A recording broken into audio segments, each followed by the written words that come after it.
Selfishly, I love being a podcast guest because I get to learn from so many amazing people. And today's guest is going to teach me about a topic I know very little about, something that is new and evolving. So please join me in welcoming Ben Chase. He is the director of name, image, and likeness for the Florida Gators. Welcome, Ben. Thank you. And I guess I'm hosting because you said you love being a guest. So I guess I'm Did hosting this I? podcast. Yeah. I mean, I have hosted podcasts in the past and I will do my best. Welcome to Making the Brand. My name is Ben Chase. It's play on making the band, but I was never musically inclined. So here we go.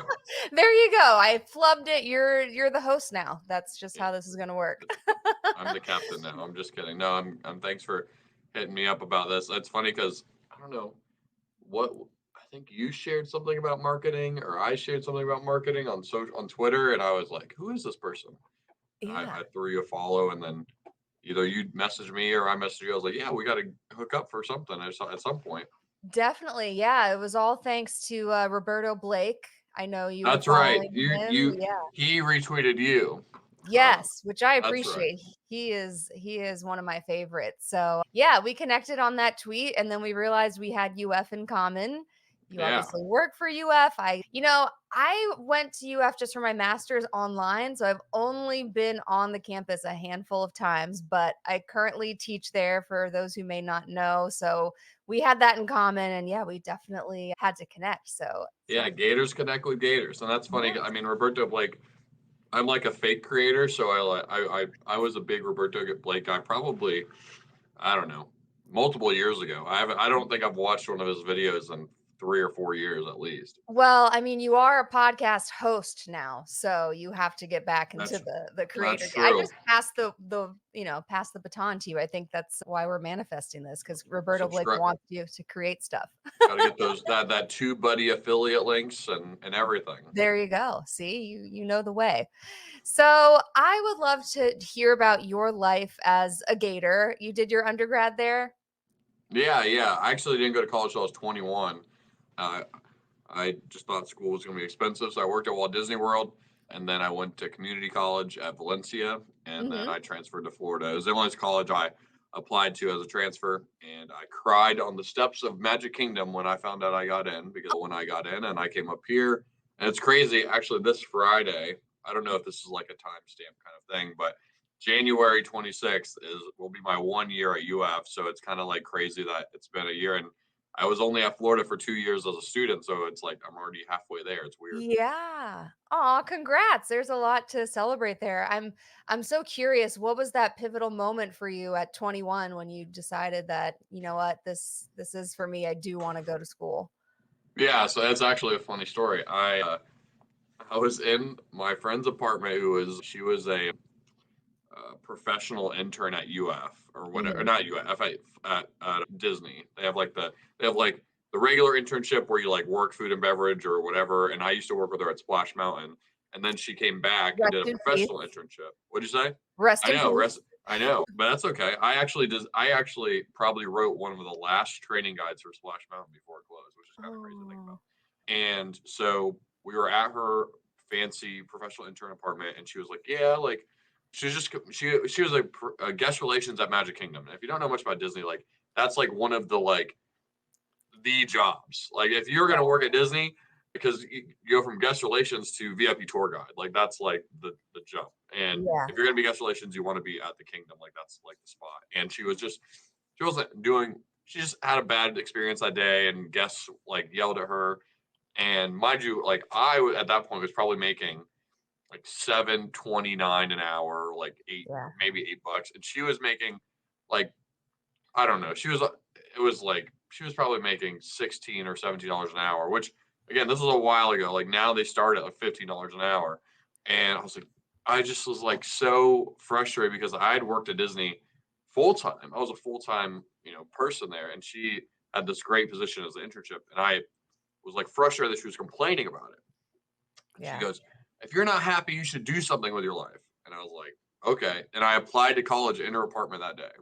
No way. I Yeah. love moments like that, just like one person says one thing and like something clicks and you have to move forward Yeah, on and like it. I was in gifted in college or in high Yeah. school. So like but I just my graduate class was like 770 kids. I kind of fell through the cracks, and like my mom raised me, so like she worked like 4 jobs. So I just assumed like working is kind of the way it is. And then yeah, so I went to community college, and then I went to UF, and then I went to law school straight through. Yeah. Um, and now I'm here back at UF in Gainesville, Florida.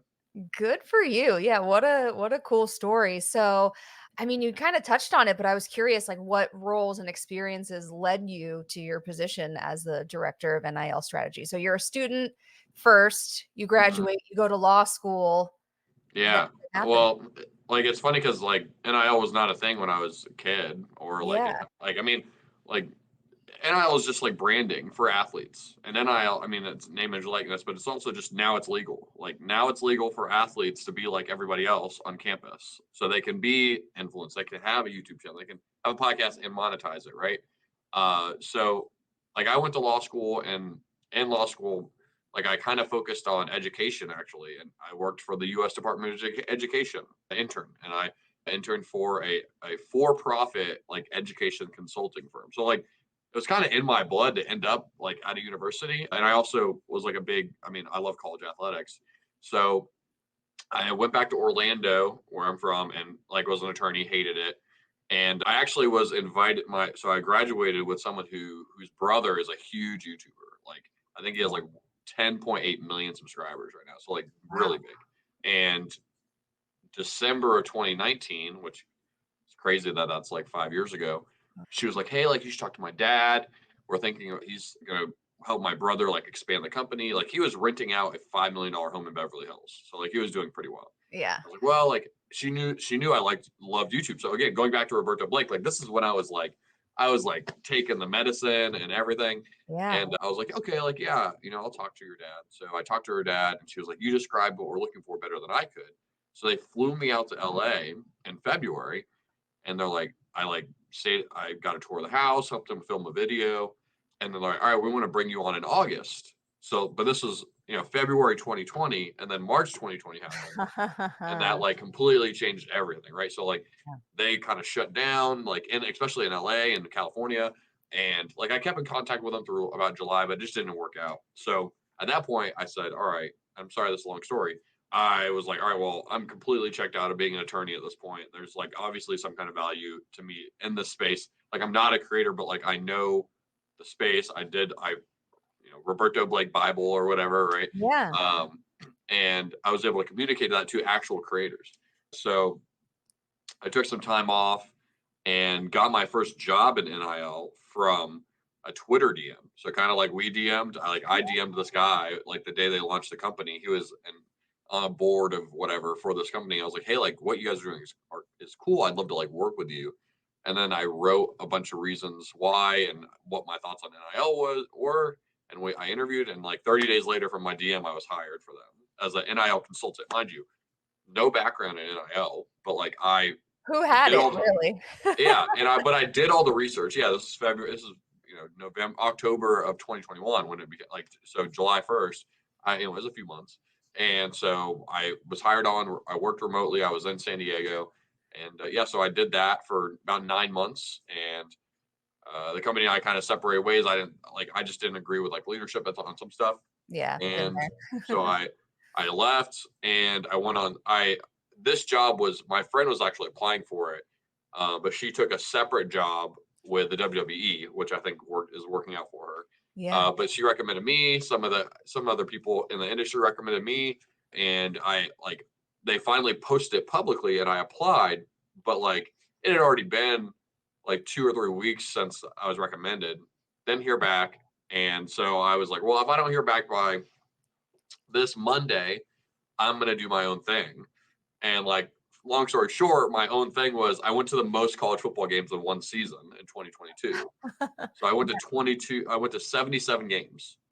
I drove to all of them. So I was like on ESPN, Pac 12 network. Like I was my own creator, What? had Yeah. my own deals with like Tick Pick and Home Field Apparel and almost Applebee's. But then 2 months into that, I got a call from UF. They're like, "Hey, are you still interested in this job?" And I said, "Yes, but I'm finishing this road trip." I'm like, okay, so like I interviewed on the road. Like I was like pulling over in McDonald's parking lots and This is all the this best. stuff to Yeah. interview. And then they offered it to me, but I was like, "Hey, can we keep it like quiet until I finish the road trip?" So I finished the road trip, went to the national championship game, saw Georgia win 65-7, and like in the third quarter, I was like, I announced I'm coming home, and now I'm a few days away from being here for a year. So that was a long story to where I am right now. No, I love it. You know what I really love about that is it's always like, "Oh, become a doctor, become a lawyer." Like, there's no future in YouTube. And Yeah. you did the YouTube thing and it paved the way for where you are now and also finding something that you really love doing. At least, well, until it pays off my road trip, and then I'm just back on the road. I'm almost done paying it off. It's Yeah. okay. And I really admire just how you put yourself out there, just networking with a Twitter DM and just making moves on your own. And just, yeah, you just made it happen. Well, and it's funny. I joke that I'm young, but I'm old. But I really believe like as long as you add value, you can find a job in any industry if you have no experience. Like as long like Yeah. I was almost hired by a YouTuber that was renting out a $5 million house to be his chief of staff because I went there, I explained what I thought their strategy should be and how to build it out, and they're like, yes. And then also like with the job with the Twitter DM, like I wrote 5 pages on what I thought his company should be, and then I had an interview, and then I wrote another 5 pages, and they're like, yes. Like, and it's one of those things where like, I'm sure you know Gary Vee, like he's always like, give it away for free, give it away for free, and that's kind of like how like I thought about it. I was like, I'm just gonna give you guys, listen, you can take all of this for free, and I still do it to this day. Like, and I know at the end of the day, it's gonna come back. Yeah. Yeah, you have to be willing to understand what that investment, how that can work for you in the end, and it sounds like it's really worked out for you, so that's really awesome to hear. I'd love if you could just explain NIL for people who may not know what it is, just give kind of like a history of it and what this Sure. now means for college athletes. Yeah, so I mean, for the longest time, the NCAA owned the rights and the images and the like everything for the athletes when they go to college. So like you'd go to college, you get a scholarship. You may not get a scholarship, but like your image, like the NCAA and the school would be able to use to market the sport and to pay everybody else. So I'm told it's like 92,000 people they're paying to see the athletes, but the athletes weren't getting anything for that, right? And they're also still not really getting anything for it. But like now, at least they have the opportunity to monetize their brand, right? And there's a few like pivot points. I mean, the NCAA video game that is about to come back up this year. 10 years ago, like they shut that down because of a court case where they're like, hey, like you're monetizing off of thousands of athletes without their permission, one, and two, like without them getting a cut. And then there's other like little pivot points too. Actually, at the same time, there was a kicker or backup kicker at UCF who he was a YouTuber, and at that time he had like 30,000 subscribers, which is a lot, but not like a lot, right? Like not like I mean, it depends on how you view it to monetize, but they're like, hey, you can't monetize your YouTube channel, otherwise you can't be on a team. And he goes, well, and it was like a national story. So at that point, he went from like 30,000 subscribers up to 300,000. So Yeah. like, he's like, yeah, I'm out. Right. So like he bounced and fast forward to now, you may not be familiar, but it's destroying is the account. Like he's like he has 1 million subscribers and he goes all over the country doing like content around athletics. And like, he made the right decision. And like, he was another like pivot point in this, like, all right, well, like, why can't he do that? Why can I, as a non-athlete, like freshman, make a YouTube channel about baking? But my roommate, who is the third string quarterback on the Gators, like not even a starter, can't do Yeah. the same thing, right? So like Yeah. that. So fast forward to now, that's a thing. Most of the opportunities are through small brands. I mean, I in the last few days, I've been trying to give our fan base some ideas of what the bigger partnerships because they just think it's all pay for play, which it's not, but there is a huge chunk of the unintended consequences of what have happened and what are called collectives, which are just donors raising money to pay athletes. And that's kind of where we are coming to a trailhead with the NCAA and Congress and all this stuff. and trying to see like what the solution is there. But Yeah. that's a long answer to your question. No, I love it. I had no idea about that UCF story. I mean, UCF is where I got my undergrad, so I'll have to look that up. And you're right. If it became a national story, it's kind of, shedding Yeah, more of a light on all of that. And it's not just while they're in college that they could benefit from this, like, that channel is serving him for years to come, so it's almost before this change, it was preventing these athletes from potentially building something else that could serve them beyond their college career.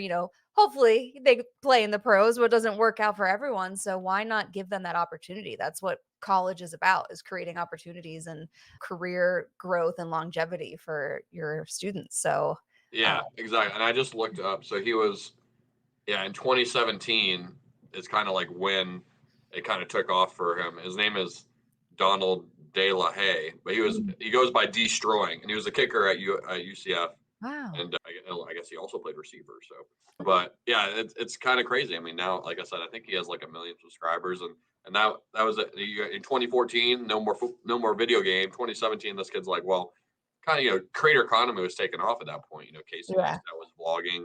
I think he was done vlogging at that point, but he had kind of showed like, here's the blueprint on how to do this, and Yeah. so that's the it's and now it's everywhere. Yeah, you paved the way. And this change recently happened. NIL wasn't a thing just a few years ago. So this was new territory for you in your role. So I'm curious, what was one of the first things you set out to do or accomplish when creating the NIL strategy? I mean, you probably didn't have anything to Yeah, compare it to, no one in this position before you. So yeah. how did you hit the drawing board? Yeah, so it's funny, like my last two jobs that I had, I created, right? Like kind of. I Yeah. mean, they didn't exist before me. So like my Hmm. NIL consultant job that turned into I got a like promotion to some other title, like director of strategy or something, to this job. Like there was no one in this position for me. And in this space, I came from the collective space where working with donors, fundraising, stuff like that, to here.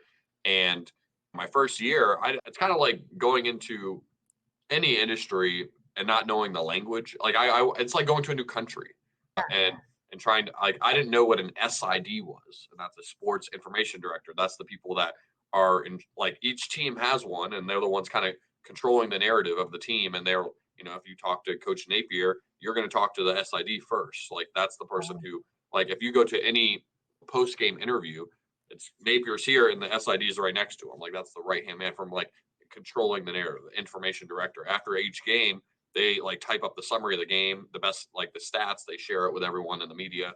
So from there to, like, I didn't know that UF didn't own the assets that we have. Like we don't own our Twitter, we don't own our Instagram. Like those are owned by Learfield, who sells them as assets to sponsors. So Oh, like, and so in our coaches' contracts, like they have to wear Nike.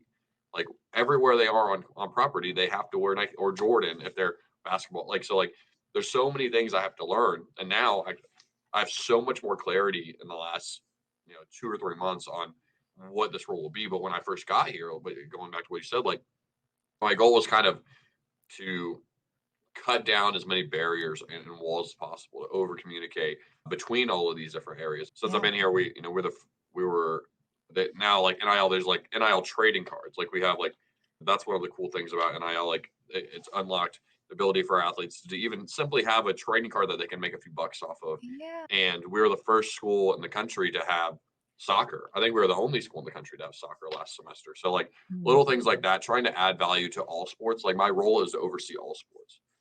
Further, when I got, so in this space, they're called group licensors, and basically what they do is they have a permission to go out and find people that have our logo, like that have the license to use our logo, mhm. and partner it at scale with our athletes, right? So Yeah. like this, like the company that mostly does these, they're able to be the middleman because the school can't be the middleman. So one of the things I had to do when I got here was like they only use two different payment options, and I have to go see, like, all right, well, like, let me see how these are going.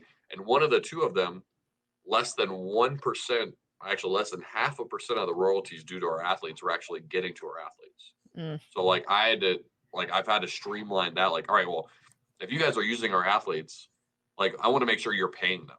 Like, Yeah, you're like an agent almost. yeah, like, and it's like also it's one of those things. I mean, don't get me started. I don't get any commissions, but like there's a company that worked with like 43 of our athletes for something recently, and the activation was November 5th. Mhm. And they were like, all right, well, it's a 30-day after the campaign is closed. And for your in marketing people, you can kind of get an idea. All right, cool. So the activation was November 5th, right? So let's say the campaign closed November 15th. And all right, so they're going to get paid by December 15th. And their team told me that the athletes would be paid by Christmas. Today, I'm texting them. It's January 23rd for Show whenever me the this money. goes. Yeah. Like, and I'm like, where? And why am I sending you a list of the athletes that are at? Like, I've Yeah. asked, so November 17th, I was like, hey, can you send me a list of the athletes that were a part of the activation? They did, but they haven't paid any of them. And Yeah. like every day, hey, Ben, like, have you heard from XYZ? And so like today I sent them a list. I said, can you confirm every person on this list is going to pay? Like, what do we do? Yeah. It's, You so know, like little things like that. It's insane. But like, I, it's because I care about the athletes too. Like, yeah. and for me, like I said, I it's like being an agent. I'm not, but I can't facilitate deals. Like I can introduce a deal to an athlete. I can't Mhm. negotiate for them. Oh, god. Um, Mhm. but like but once they agree to it, like I will go bother the CEO of this middleman and be like, Yeah. I got you 43 athletes to sign up for this. Like, pay them. Like, what are you Yeah. doing? So That's where your law background comes into play. I'm sure you've written some really great, strongly worded emails and yeah, yeah. I mean, most of it is in text, so I don't get FOIA'd. But smart. but no, and I can joke about that. But like, Yeah. it's one of those things where for me, like as an attorney, I'm still barred. I'm still like a licensed attorney in the state of Florida. Mhm. Actually, I need to do my CLE's continued learning education by May, so I can Okay. say that. And I still pay I think it's like $275 a year, 265 to like stay Yeah. barred. So I will keep paying that. But it gives me authority in rooms too. Cause For like, sure. so, I'm in my 30s and like when I go into a room with donors or with like high net worth individuals, they're like, oh, who are you? This net like NIL guy. But I'm like, Yeah. no, like, so I never bring it up, but they're like, oh, actually, he's an attorney who went to GW, which is a pretty good law school. Mhm. And like, also, he's been in the space, has done his own NIL stuff. So, and that, like, when I talk to athletes when they first go to campus, like, I tell them my background, I tell them about the YouTube thing, the kind of, so I'm trying to like say, like, hey, like, I kind of have all the touch points. Like, Mhm. and I can read your contracts. Like, we're allowed to read their contracts and give them feedback. I Oh. don't say like, I don't say like you should ask for more, but I always tell my athletes like never take the first offer, and that's probably Mhm. goes true for anything in the space. When someone's reaching out to you, they want something that you have, and it's Yeah. probably eyes. Dollars follow eyes, right? So like that's worth the investment in whatever your brand is making the brand like if someone's coming out to you, like never take the first offer.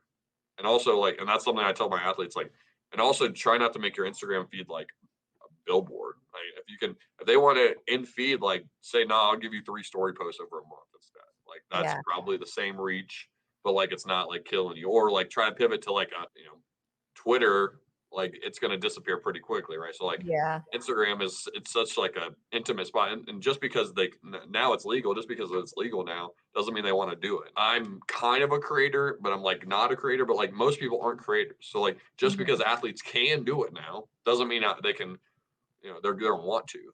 Like I get Yeah. athletes, hey, I want to do NIL. Okay, well, like, are you going to do an Instagram reel? Oh no, I'm not going to do that. All right, Yeah. cool. So like, do you want to just post a picture of you with like a water bottle or something? Yeah, that's fine. Or like Brooks running shoes, right? So like, you got to kind of. So I can't force it. They got to come to me at this point. Mhm. But I do send out like, hey, like this is, when a company reaches out to me, hey, we have 200 pairs of Hey Dudes. Like, can you see how many people sign up? Sure, I'll send that out and see how many people sign up. Yeah, that's so true. I never really thought of that side of it. I mean, it's one thing to get these deals and activations, but the athlete still has to hold up their end, and you kind of have to probably coach them to create a little bit if they're not, Yeah, I mean, we had savvy. a we had a Yeah, creator workshop with Clifford Taylor, who's like he was a walk on for the Gators, who has like 1 million followers on TikTok, and so yeah, he's a true athlete creator or a creator who happens to be an athlete, and like yeah. having him kind of give points. And it's funny we did like a content calendar when he was there, and he Mhm. goes, I think I'm going to start using this. He didn't even use content calendar, so like little things like that, like it's everyone can learn. Like I don't know everything, and especially because now like I have a TikTok, but I'm not on TikTok. I have a very addictive personality. Also, like on UF Wi-Fi, TikTok, you can't get on. Like, so like if someone sends me a TikTok, I have to go off of Wi-Fi to like look at it because it's Oh. like on all like federal places in Florida, and TikTok is banned. So like Mhm.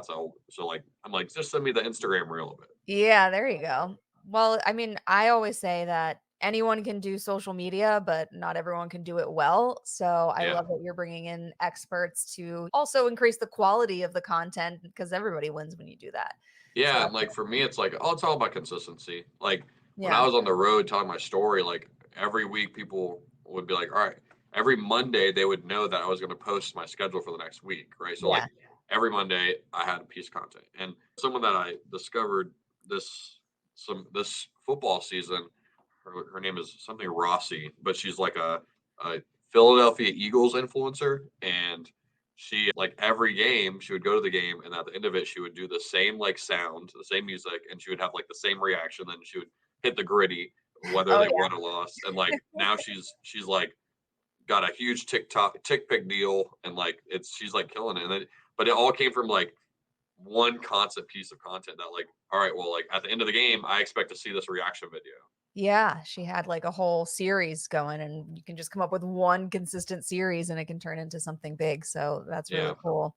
So you've kind of touched on this, but how would you describe your day to day? I mean, this is a role again that didn't exist. So what is a day in the life like for Ben? I definitely, I there's a definitely, I tweeted once like all the different things that this role entails, and like people Mhm, from all over the country that are in my role like retweet it or quote tweet it with their like intakes, and I mean it's a lot of different things. I mean, I would say I have the most touch points in athletics of anyone on campus. Like, mhm. and what does that mean? At Florida, we have 530 athletes. So like technically I should try to talk or work with all of them. We have 17 coaches, then we have creative, then we have compliance, marketing, our Gator Sports Properties who sells our logo to sponsors. Like I have to work and try to partner with all of them. Then also I have to try to network with alumni and fans and local businesses. So Yeah. like this role, I'm working on a project right now that I just like kind of made up on my own. So like my head's down, and that's just like redoing our roster pages to include like a link to like a somewhere where it's a profile that you can like make a deal with an athlete like right on the profile. Yeah. Mhm.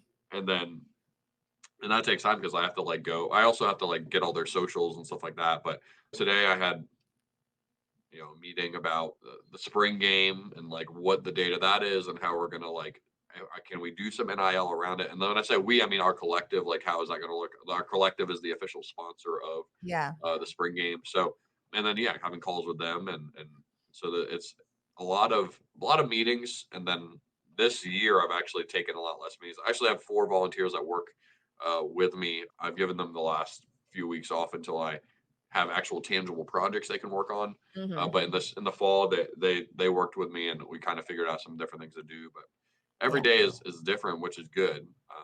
And then I try to get as much face time with the athletes as I can at their sports. So like last Mhm. night I went to women's basketball, and I usually sit like right behind the bench as close as I can for them to be like, all right, well Ben's like because I am a Gator and I care about them as people, Yeah. and I want them to know that. So it's a Yeah, and little bit you're of a everything. fan too, so you Yeah, get to exactly. kind of enjoy You know, that aspect. I was yelling. I yelled, "That's a carry!" Yeah. Like I was like, "What are we doing?" So I'm respectfully frustrated, but not at my own team. So Yeah, yeah, there you go. That's too funny. For me, I think it's so interesting just with the NCAA rule change, just how almost overnight, I mean, universities went from not really being able to coordinate these types of things to suddenly having a vested interest in, yeah. you know, setting up these deals and activations. So I'm curious from your point of view, what is really in it for the university? Why should they be interested in coordinating these types of things with a position like yours? And what does the school have to gain through their athletes' personal brands? Well, that's the other part. Like I'm not a part of a team. I'm available to every team if they'd like me to be used, right? So like there are some teams that use me and they're like when they have recruits on campus, I'll just talk to them about NIL, right? And Yeah. I've done like presentations for probably half of our teams, athletes on campus, and just showing them like what we do, how international athletes, that's a whole nother thing, like how they can do stuff here, the partnerships with the collective. And so for us, it's like, it's all, I mean, not just winning, but like it's compliance, efficiency. Like I say it this way, like NIL became a thing and then, but they didn't have any plan. The NCAA didn't have anyone to add a new role for enforcement. Every state was like, all right, so NIL is at the high school level in different states, it's not legal, but no one is going and looking at every athlete's Instagram to see if they have a deal with a local restaurant, if they're, Mhm. a freshman phenom at, Boone High School or whatever, right? Yeah. So it's a lot of that, like filling in the gaps and being very flexible. But the benefit is at this point, like NIL is a part, it's like another bucket, like facilities, academics, physicians, coaching, NIL, like when an athlete comes on campus and it's trickled down to every sport. I mean, I had a coach text me, hey, some school offered our recruit a car and it's not football or basketball. It's something that if you don't have some kind of plan or strategy, even to present, like you're kind of left behind. Yeah. Well, it's fascinating. I mean, it's like you said, it's just another like bucket, another category. I mean, it all reflects on the school's image as well. So Yeah. if the students are allowed to do it, it's good that the university can have some oversight of those types of things. So, Yeah. I mean, it's one of those things where like it's also unlocked this part where like brands that care about attaching themselves to marketable, like the Gator logo mhm, is incredible. Like they always say, the logo holds weight. It has a lot of weight. So like there's a lot of eyes. We have like a 500,000 alumni, not just fans, alumni. And like if Motorola, a T-Mobile wants to work with one of our athletes who happens to have 147,000 followers on Instagram, right? Like that's a huge win for them. And yeah, now they can do that, and the athlete can get paid for it. So yeah. Well, speaking of alumni, I did wanna talk about Tim Tebow for a second because, I watched Swamp Kings and it just talked about how he was everywhere at the time. I mean, yeah, in 2007, 2007 and beyond, he was on multiple Sports Illustrated covers, two-time national champion, Heisman Trophy winner. He was everywhere, but he couldn't make a dime at the time. So yeah. fast forward to today and it's a whole different ball game literally. So I'm curious, what kind of brands have today's athletes worked with, partnerships that you've helped coordinate, any notable highlights across different sports?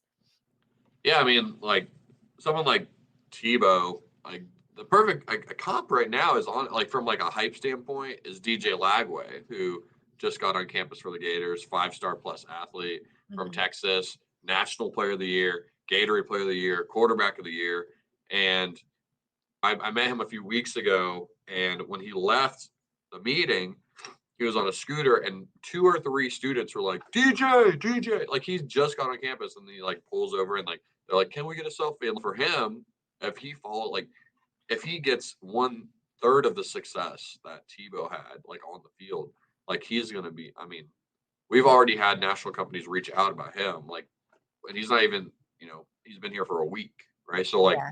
I can feel that. I mean, I have a presentation. We've had Nissan do a car deal with an athlete that had that doesn't even have their license. So like T-Mobile, L'Oreal, Florida Dairy Farmers, a lot of local and national companies, PDQ, like the list Yeah. goes on, and just seeing the activations and some of it's meet and greets. Like T-Mobile had a meet and greet with a few of our football players at the local T-Mobile here, and then you have social like with different companies, and it's a combination of everything. And actually, cruises.com is a cool one because they paid two athletes to just use their image on a bus that goes around campus. So Yeah. like they're like, we'll just and they when I say pay them, they just gave them a free cruise.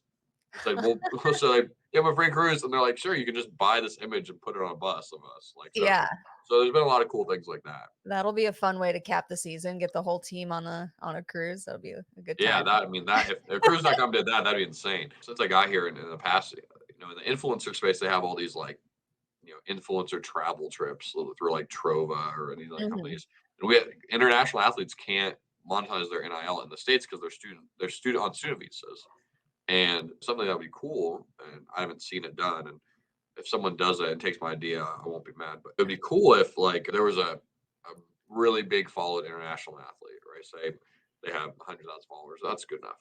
And they're from Germany, right? And they work with Trova and do a like come home, like a fan trip back to Germany through one of these like influencer groups that already do it for Yeah. influencers, right? And like, but it's like a fan, like it would be the coolest. I've tried to like reach out to these companies and they don't really see it. They don't understand. I'm like, it's the Yeah. same thing. It's influencer travel, but with like a fans, like different kind of like. So we'll see Yeah. if it happens. But I think that'd be really cool, like activation, because it's so organic, right? Like Mhm. you can't make money in the States, but like if you're a fan of me, like we have a basketball player, Alex Condon, he's from Australia, right? Like, Mhm. and for him, like it'd be an easy sell. Like, come this summer to Australia with me, which is winter down there, and like, Yeah. and then the company takes care of all the travel, so it's not like he's really the guide, right? Like he's just there, like home, getting paid to like interact with fans for a few nights. So like, Yeah. I don't know. I think that'd be a really cool one, and we'll see if it happens. But like, there's so much creativity in the NIL space that like hasn't been tapped into because right now it's just taken over by like the competitive fundraising for like paying the players, basically. That makes sense. I know earlier you mentioned that it's all about winning, and you reminded me of a deal that I was happy to see. I live near FAU, Florida Atlantic University, and they just had that historic run in the Final Yeah, Four on a national stage. Mattress Mac.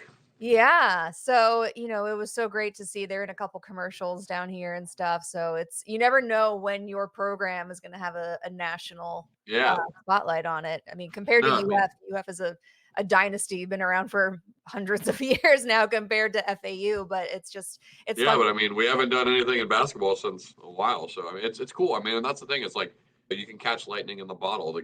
Yeah, The the guy who played for like the Peacocks or whatever during the NCAA, he also Fairfield, I don't know what it was called, but yeah, he like got a deal with some like they won 2 or 3 games and St. Peter's, that's maybe what it was, and like he got yeah, a few deals out of it, and like that's a part of it. It's brands want to attach themselves to where the eyes. It goes back to that dollars follow eyes, right? And mhm, now athletes that have a viral moment can like make a few bucks for it, right? Like turn it into a good something. example actually for our football team is when oh our Ricky Pearsall, I don't know, he had this catch that looked like the Jordan logo, right? Oh, yeah, yeah, yeah. And like they were able to get like a image of him with that catch that like literally looked like a Jordan logo, and they were able to make a whole line of clothing, and it was like on ESPN during a game, so they were able to really capture that moment. And there's a company called Breaking Tea, and that's kind of like their strategy. It's it's hot market items right when they happen, and in the NIL space, like if Skylar Wallace has back like she's one of our softball players has a game where she hits back to back home 3 home runs in a game, like you can make a shirt about that, and like even if it sells 50 units, she's making money right there, like pretty Yeah. instantly. But before that, she couldn't do that, right? Yeah. I love seeing just kind of the underdogs and viral moments and things that can come out of March Madness. I imagine there's Yeah, a whole strategy just to that because that's where, yeah, a lot of eyeballs are on that yeah, part of the season. So with that coming up, it'll be interesting to watch. yeah. So, It's fun. I mean, like nothing brings people together more than college athletics, and now with the ability to support your favorite athlete or like that magical moment that you can say thank you for just like that in a yeah. tangible way, it's huge. Yeah.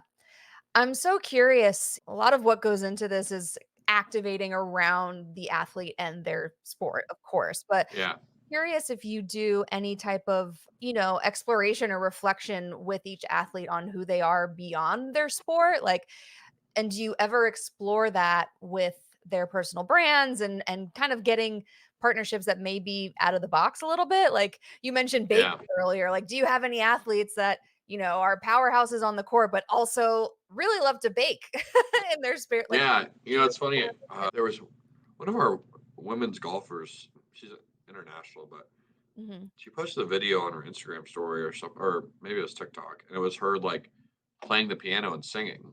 Oh, And wow. I went and talked to the team, and like I mentioned it, and I was like, "You're really good. Like you should do that more." And like it embarrassed her, but now she is like kind of, and like the first time she did it, she like tagged me. She's like, "Just because Ben told me." It was like, but it was like 2 months later, so it was Yeah. like I completely forgot. And like trying to find those kind of passions and skills. We have a gymnast that can do a Rubik's Cube in under 45 seconds, like little things like that, like, Yeah. and doing different challenges that, and showing like their personality. I encourage that. And when we Mhm. did the breakout session with the creators, part of it was like what else do you love? Like what do you like? Yeah. You're not just like our women's soccer team, our soccer team, I should say. Their slogan is student, person, player, right? So like you're a person, like Mhm. tell that. So who are you, right? There's a one of our football players is majoring in like aerospace engineering. Like good luck for him, but like that's a cool story. Like not a lot of football players are going to be a major. Like he wants to work for NASA, right? So like Yeah. that's something that it'd be a cool story to follow along. I told him, listen, you should just blog on LinkedIn, right? Like just tell Yeah. that story of how like no one has, that's like no one will understand how hard that is to Mhm. do, football and study for, physics and aerospace engineering and all this stuff. Like, and it's really hard to get athletes' attention for more than 5 minutes. So like, it's a drip. Like, I got to do things like, you know, hey, are you interested in NIL? Here's a Google form that would tell me everything I need to know about you. But it's just like it's really hard to get them to complete that to kind of go to that next level. But Yeah. again, it's again, not everyone wants to do it too. So it's like, Yeah. so it has to be very like that's why I said it earlier. They have to come to me to go to that like next level or like have me like kind of dive in with them on it. Mhm. Yeah, I'd be so interested in that because, I mean, at the end of the day, while they're in their jerseys, everyone on the team, when they're doing these types of deals, they all kind of blend together respectfully. And Yeah. if they have something like, oh, but this one wants to be an astronaut, or this one has Yeah. this hobby, like that's what makes them so distinguishable. And there's so much more to them than who they are on the court or on the field or wherever. So, yeah, Yeah, I and think that's it's more and that's memorable. and it's funny like to tell those stories. Like the announcers have to tell the stories, but that goes back to the SIDs who I mentioned earlier. Like they meet with like the announcers of games or give them not like a script, but like fun facts you should know about player X or what. Like we had an athlete on our team who is like actually related to Johnny Appleseed, and they would mention that like every game in soccer, Yeah. like if it was like a dead, because there's a lot of dead time in sports. Like, oh, did Yeah. you know that so and so is actually related to Johnny? Like just like Yeah. weird things like that, and that's a cool thing to lean on. Yeah. Get them like a Mott's, applesauce. Yeah, that'd be exactly that'd be a Boom. really fun deal. Yeah, I love that. That is so fun. So I'm having a blast. I could just pick your brain all day, but I don't want to spend too much of your time. But one thing I want to touch on is just the college experience. yeah, And, back in our day, there wasn't this opportunity. And now these athletes, they're also, if they choose to be, kind of in business. They are a business. They could be a business. So it's just interesting to think about the headspace that you kind of have to be in to be in college, having all this fun, but then also having this big responsibility and power and earning yeah. potential. So, what advice do you share with these athletes? Like, how do you help them navigate these deals and really kind of the gravity of what they're stepping into and doing so in ways that they approach it, responsibly? Yeah, I mean that's a good question. Most of these deals are, W-9, like you get 1099s, right? So like you're Mhm. gonna have to remember, like you're not they're not taking taxes out for you, right? Like Mhm. you're a business. Like Jay Z, I'm not a businessman. I'm a businessman. Like you're a business now, Yep. and also like that means that when you sign this contract, there's expectations, right? There's Mhm. expectations that you do the deliverables that you're signing, right? And that you represent this company or this brand like like thoroughly and respectfully. Mhm. And with that, like, but I always say like NIL and content creation is supposed to be fun. Like just Yeah. that's why like some of our athletes, oh like I don't know, I've never done it before. Like just go do a fun video of you like do a hole like for golf. It's such an easy one. Play a hole with me. Like it's such a Yeah. trendy thing to do. Like we're gonna like you're gonna record yourself like talking about what club you're doing for this hole. You're gonna say how many yards it is, Yeah. what you usually think, where you're gonna talk, and then you're gonna hit it. You'll laugh at yourself if it was a bad hit, and then you go and you pull out the next club and say a fun fact. Like, and that's like a really easy layup. And if you do that, and going back to Gary Vee, Oh, yeah. as polarizing as he says like document, don't create, right? So like Yes. if you're gonna do it, right, like Mhm. just record yourself shooting jump shots. Like that's in Yes. compelling content. Like just like, and one of our athletes does a really good job at it. She's one of our soccer athletes. She has a whole another like Fitstagram that and like she does these like come with like day in life of D1 athlete at UF and like what you eat and all this stuff. And then like Yeah. they always do really well because people are like, what you have this crazy facility where you have your own lunchroom and like you Yeah. can choose what like people care about it. So I just say, hey, like you had deliverables, you're an adult, like don't forget the taxes, like but at the end of the day, like have fun with it. Yeah. I can't believe you brought up that Gary Vee quote because that's like the one Gary Vee thing that sticks with me that's like short and Yeah. sweet. I always mention document, don't create it. It's such great advice and he does it all the time. And I love the golf example too cuz like with every hit it's like you want to see how that ends. Like Yeah, exactly. Yeah. you're going And to it's, tune in and watch it you to the know, and if end. you're a collegiate golfer and you're on a par Mhm. 4 or 5, it's only 5 hits or Yeah. 6, maybe. You know, like you're probably going to get a par or a bogey at most. Like hopefully you Yeah. get like so, and it's fun. And it kind of gives them a personality Yeah. um and so yeah. Well, I mean, that's kind of what I try to do is try to be creative and think outside the box. Yeah, yeah, it's so fun. They're sitting on a gold mine of potential content. And it doesn't have to be polished or overly, produced. Just little stuff like Yeah. that can be entertaining. Two more questions for you. One, I'd like to touch on high school athletes for a second here. Kind of selfishly, my brother is a high school basketball coach and is just very immersed in high school athletics. And it gets me thinking all the time about like potential things that he could be doing with the team. And he's always trying to help them with their next step in Yeah. college and, trying to shine the spotlight on them. So, what could high school athletes and maybe even coaches, if you have some thoughts on that, what could they do to prepare for NIL potential and to build their personal brands if they were to play at the college level? Yeah, I mean, it's one of those things where like that's even more. So one of my friends that I went to middle school with, Mhm, um, she's a single mom and she has a daughter now, and she's mhm. 12 maybe, Yeah. and she's kind of like she's like a kidpreneur or something. That's like her nickname. Yeah. And like they've been just telling her story, like, and her mom has done a great job of just like recording and telling her story and making like little videos. And she's 12 and has an offer from Texas A&M for women's basketball, Wow. And right? it's And all like, because she put herself out yeah, there and put it and out there. And yeah. like, I mean, she's like as a I think as a sixth grader, she was playing varsity at like a small like private church school, but like that's still part of the story. I mean, I don't think she would play varsity at like a regular high school. Maybe I don't know, but like she's really good now, and Yeah. like she like I can't tell you how many 12-year-olds have a basketball scholarship offer from a Power Five school, right? And she's got a whole another 6 years of development and recruiting and storytelling, and like that's she's so early on it, right? So like you don't, but that's literally all it is like creating content, like recording, like just putting the phone up and like pressing record while the game's going on, right? And like Yeah. if something cool happens, put a little trendy music to it and build, right? And like it's so fun to watch that with her and like and I root for her and that's so simple. For coaches and young men and women in high school, you still have to remember that like at the end of the day, like if you want to play college sports, it's about the sport. But there are plenty of athletes that like may not make it, but like that story that you're telling, like people are gonna get invested in that, and then you may get a following, you may go viral, like Yeah. Twitter. I mean, not Twitter, TikTok. Like it all it takes is one video to go viral, and you have a good following, and they keep going on that, and like Yeah. and every sport has its like quirks, or and if you don't have a sport that's quirky, you'll find a way to make it quirky, right? Like Mhm. there's so many like long snappers that like do like goofy videos about snapping the ball, like get off like putting an apple on someone's head and like snapping it over like and like it's just like if your skill is precisionally throwing the ball from under your legs, Yeah. there's ways to make that like a thing, right? Like Entertaining. golf you can do the little like under the legs thing, or you can do the hole with me. Yeah. Tennis you can probably try to serve and like there's so many fun things you can do. But also, I mean, at the end of the day, you want to focus. If you want to make it, you got to focus on your sport. So it's kind of a Mhm. balance. Yeah.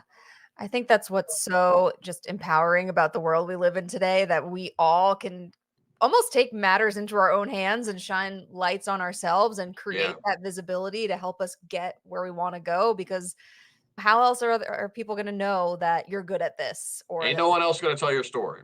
Yeah. That's the ghetto version of Hamilton. Yeah. Ain't no one gonna tell your story. To sum it Like, up. Yeah. yeah, like it's one of those things where it's like you have to be your biggest cheerleader. Yeah. But for like, but at the same time, like, like I said earlier, like, I don't tell people I'm an attorney. Mhm. Other people do. So once you get to a point where like if you do good work, you don't have to tell people. But Yeah. until then, like if no one knows who you are, you have to find a reason for them to put eyes on you, but positive. I always tell my athletes when I first made them orientation, dollars follow eyes. There's only two ways to get eyes on you when you're an athlete. Perform on the field or be a creator. There's no Mhm. in the middle for that. Like, And if you have both, that's yeah, then you're gonna go nuclear, right? Like yeah. we had a athlete that was really good at Twitter, like really good, and he like Twitter for like for college, like our fan base, our age group is on Twitter. The ones who are gonna buy your jersey, the ones who are gonna like go to your event are gonna be on Twitter. So like if you're a zillennial or whatever they're called, Gen Z, like then not a lot of my athletes are on Twitter, which is fine. But like if you can go where the eyes are on the opposite side, right? Mhm. That's another like a very untapped like market is if you think you're thinking the other way around. Like dollars are following eyes this way, right? But if you are a creator, go where people that care about you are going to spend money, are going to see you. That's the other Yeah. Yeah. I love that advice.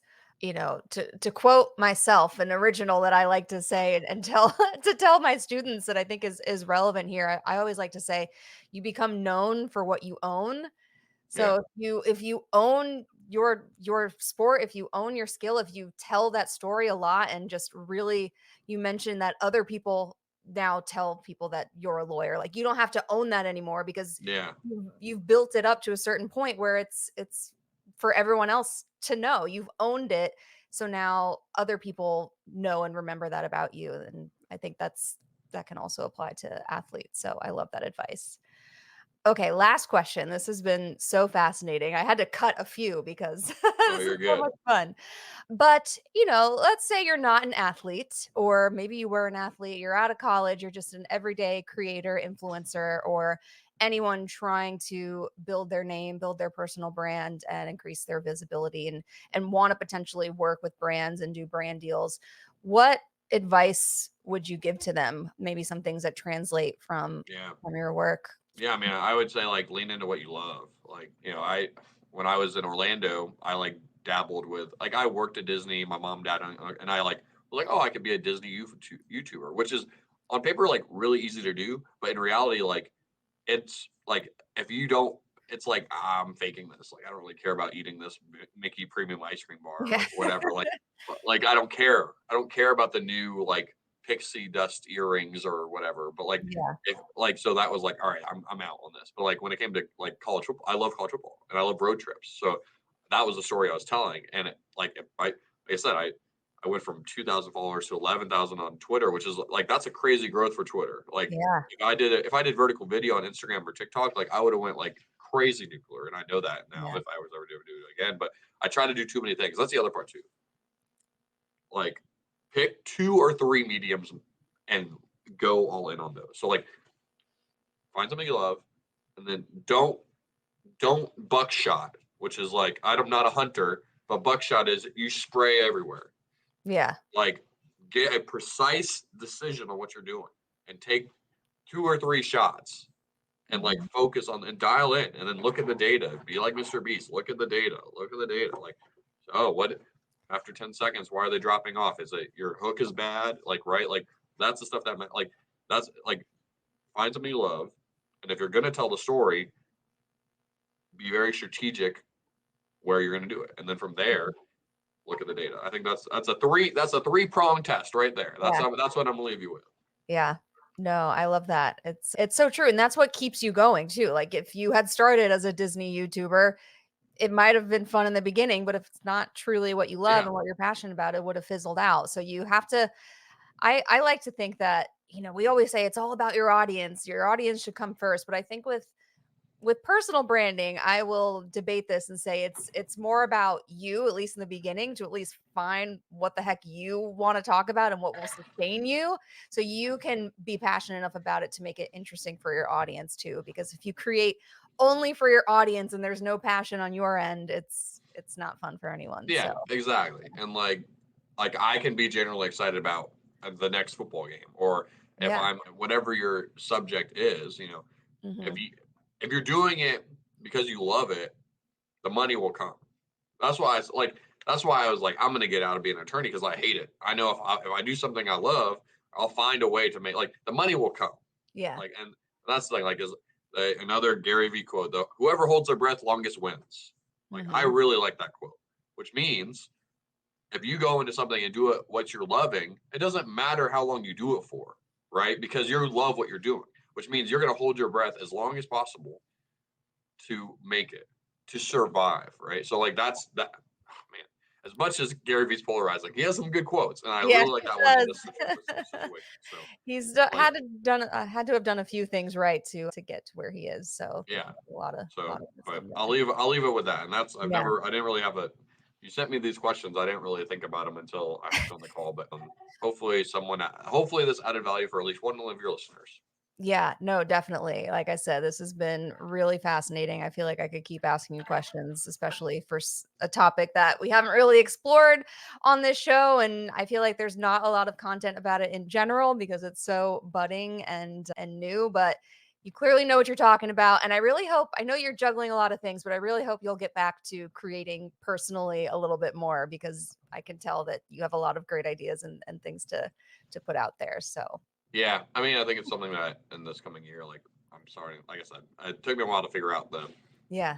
but I have some fun ideas that I think that one of the things that's like with me as a creator, it's one of the things where like our fan base is very toxic, respectfully, and they're like, "Why aren't you working right now?" Right? Like we're like, I got to find a way to make it look like I'm working and creating at the same time, Yeah. and I'm kind of figuring that out. But Yeah, maybe you need to document, don't create, just on your own yeah, channel. So well, Ben, this was so fun. Is there anything coming up for UF or personally or anything you want to plug or shout out? Anything we should know? no, I mean, if you're a Gator and you're listening to this, spring game's coming up. The date's going to be announced here in the next week. And if you are like a passionate fan of the Gators or you want to look at like supporting an athlete, there's so many ways you can do it. You can like buy their merch, buy a set of trading cards. Like Mm, there's so many different ways, not just like putting money into a collective and hoping that works out for you. The true and if you're a marketing person mm, and a brand and like obviously like you said earlier, someone sponsors the podcast.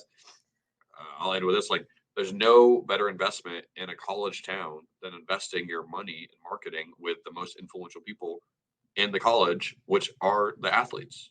Like influencer marketing, if you look at all the ROI, if you look at all the engagement, if you look at all the deliverables, like the engagement of a influencer athlete versus a regular influencer, it's crazy how different that is. And like you're yeah. gonna get your ad spend back. So like I don't care if you follow me or like me or hated this podcast, like if you're in the space and care about investing marketing dollars, look at athletes as an opportunity. And if you have questions about that, you can reach me.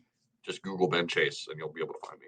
Yeah, and I will plug your Twitter as well. And the last thing I want to say, if you're not a Gator fan, but you're thinking about going back to school and maybe you want to become a Gator, consider applying. There's undergrad and master's programs. If you apply to the online journalism program, you may have me as an instructor. There So you go. there's a lot of Gator love to go around. We'd love to welcome you into the Gator Nation. So Ben, this was so fun. Thank you again, and I look forward to seeing all these ideas and everything continue to come to life. So thanks so much. Yeah. And next time you're on campus, hit me up. We'll have lunch or dinner or Yeah. something. Sounds good. Yeah, like I said, I've only been on campus a handful of times as an online student, so I've got to make it to a game at some point. I've never been to the swamp, so You got to come up for gymnastics. Gymnastics is oh, electric. that's up my alley. I think I'd be really into that. They So sell out every meet, so like it's really? 9,200 people in the swamp or in the stadium. If Yeah. if you have a chance to come up, like we have Arkansas, LSU, and Alabama home matches, and then we have a quad. Like if that's your thing, like you can't miss it. Yeah. You got to come up So Friday night. It's a Friday night too. You can get off early, come up. yeah, and it's indoors and air conditioning. What more can you You ask can't for? beat it. Awesome. Thanks again, Ben, and we'll keep in touch. I'll plug all the links and everything where people can follow you. Thanks so much. Awesome. Thanks, Go Gators. Go Gators.